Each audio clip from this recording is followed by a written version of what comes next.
Hello, my YouTube subscribers and subscribers to be. Don't forget to click that like, share, and subscribe button so I'll come back with more and more and more and more commentary on various topics.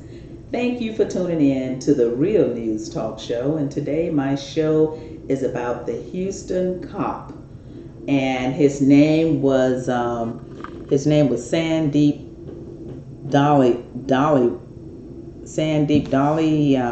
Dhaliwal or something like that. Sandeep Dhaliwal. He was the first police officer in Texas to wear a turban, and he made national news in doing so. He was a very well liked, respected, positive, very bright smile, a bright person as a police officer, and everyone loved him in Texas pretty much. He was killed in cold blood. He was killed, actually, I would say, execution style, because of the coward that went behind his back and shot him. Now, my thing is that being trained as a police officer, I don't know what made Deputy Sandeep turn his back to this criminal. He was a Hispanic male. His name was Robert Solis, 47 years old. He pulled him over for a routine traffic stop, and because this person had a warrant out for his arrest, but the deputy had no idea that he had a warrant out for his arrest. But my thing is, I don't know, it must have been just his time to go, because maybe that particular cop, which was known as the good cop, probably was too good to be here on this earth. He had a beautiful smile. His spirit was just so phenomenal. Because what made him turn his back that day?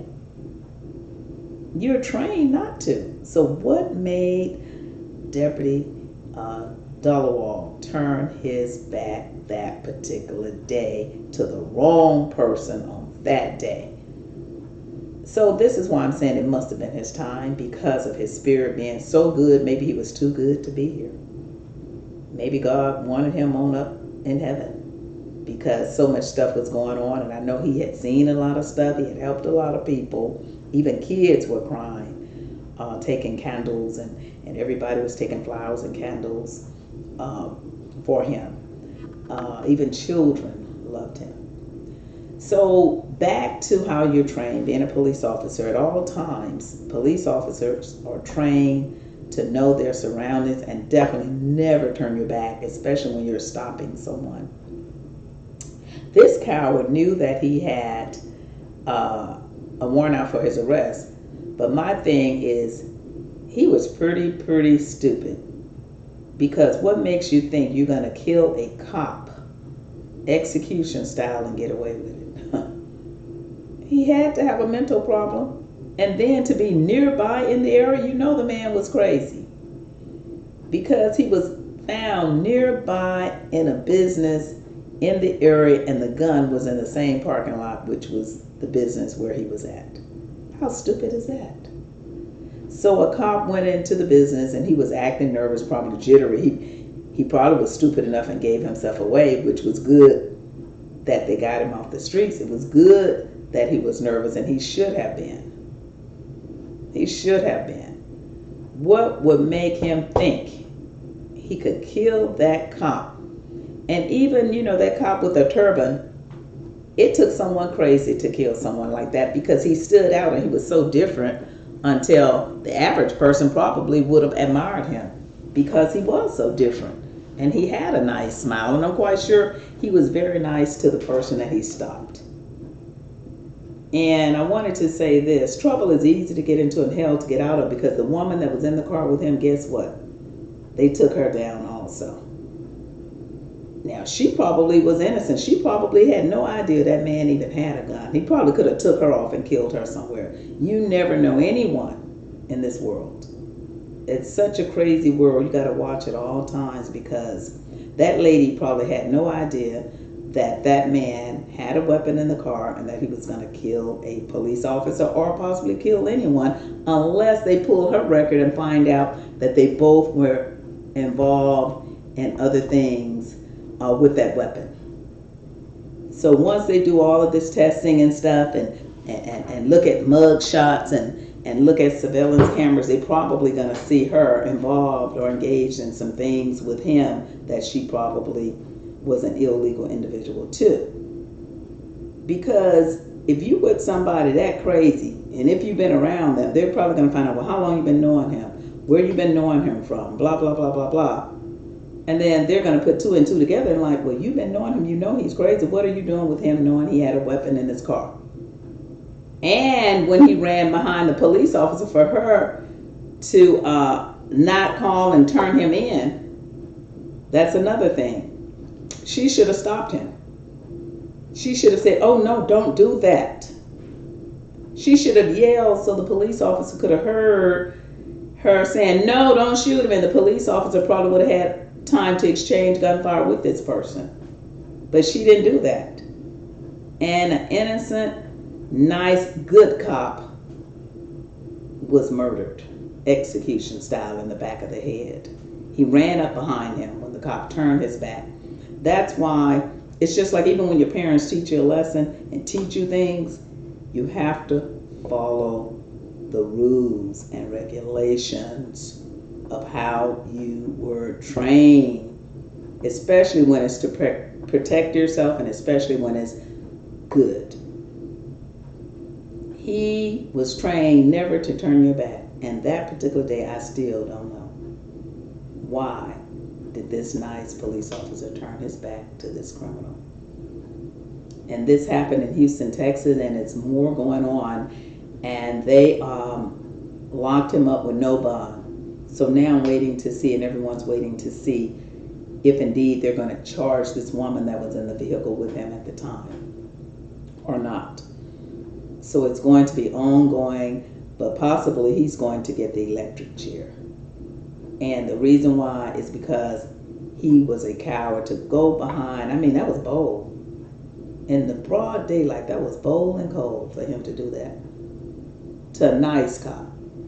Just because the man was doing his job and he was doing his job by stopping the man, doing a routine check, just for some type of violation that the Hispanic guy, Solis, or whatever his name, Robert Solis, did. He was doing his job properly when he stopped him. But he wasn't doing his job properly when he turned his back. That was the thing. You're trained as a police officer to watch your back because people out there are crazy and you're out in this big world with all these stupid people. And it's not just the officers. It's watch your back, everyone. Women, kids, police officers, ministers, preachers, anybody can get robbed, anybody can get shot, anybody can get their car broken into. This world, I don't know what it's coming to, and it has just gotten really worse out here. So my prayers go out to Sandeep Diwali's family. It goes out to all of the people, his wife and his kids, and it goes out to the police department and all of the people that was attached to him, the community, because he had a beautiful spirit and a beautiful smile, unlike any other that I've seen. And he was able to wear his turban, so that made him really stand out, and people really respected that. But this guy had no respect for mankind when he walked up behind that police officer and shot him cold-blooded in the back of the head. And the reason he shot him in the back of the head because he knew the police officer had on a life vest, so he's going to get it where he knew it would get it. But what made him think that he could do that, you guys? I don't understand. You got cameras everywhere. That had to be a nut. I am so glad they have him off the streets because he could possibly do that to anyone. I just hate it had to be the good cop. Why is it that all the good people get a kick in the butt? I just never understood that. So my only thought is that God just wanted him in a better place because there's so much going on out here and he just was too good for what's going on. That could be the only thing I could think of. He was just too nice, trying to help everybody. Always got a beautiful smile. Everybody liked him. Kids, community, everyone loved him. He didn't have one bad name as a cop. Since I've been following the story, I have heard nothing but good stuff about Deputy Diwali. He made national news when he was the first Harris County deputy to wear a turban. And I mean, he wore it. He was so handsome. He wore that turban. That man looked good in that turban. He stood out.